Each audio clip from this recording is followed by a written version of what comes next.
the Gospel of John ends with the declaration, "There are many other things that Jesus did," we tend to think we have the whole story, just as it occurred, with nothing left out, no pieces moved around.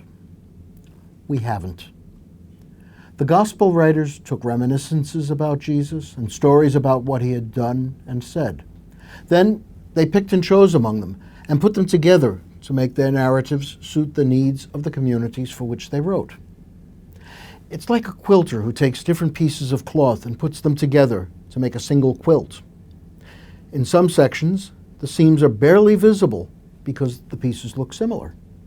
In other sections, the fact that adjoining pieces are very different makes the matchup obvious. In this week's passage from Mark, the seam is easy to see. In the first section, Jesus and the disciples are going through Galilee, and he talks about his death and resurrection. Then, though in the text it appears to follow immediately upon the Galilee walk, the disciples are in the Capernaum area, talking about who is most important. Considering the unlikelihood of the disciples wanting first place after being told that the way of Christ is the way to death, as well as the differences in time and place, the scene becomes obvious. Why would Mark, or whoever he got the story from, put these two particular pieces together? Why did he think that they were an appropriate match, even that they must be together? What's the connection between the death and resurrection of Jesus, arguments about importance, and the welcoming of a child? We can all understand the argument the disciples had. We spend much of our lives seeking status, protecting our status, or mourning the loss of status.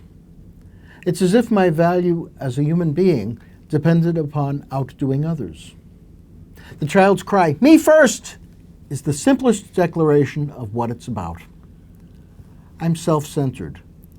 I worship a false god, one that has my name and face. So long as I serve that God, I'm handicapped in meeting the one true God. That perhaps is the reason Jesus says that welcoming a child is welcoming the one who sent me. There's something that happens in that sort of meeting that moves my focus off of myself and allows me to meet God.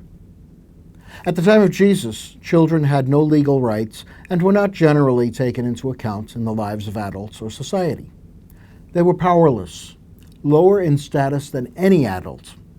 For an adult to greet a child, to welcome one's company, would be demeaning.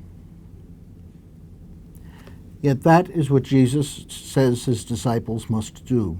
They must step down from the pedestals they build for themselves and welcome the unimportant, the overlooked, the powerless.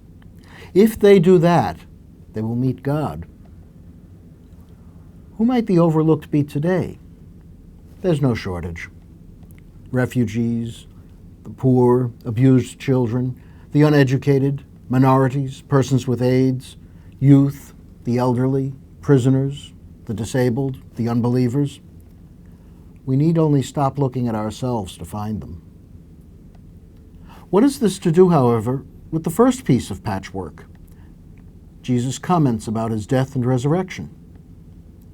Mark apparently wants us to see that being willing to shift our focus from ourselves to meet the overlooked, to welcome them into our lives, is one of the ways we imitate Christ. It's as if after writing the passage about Jesus talking of his death, Mark asks himself, what does this mean for our lives as Christians today?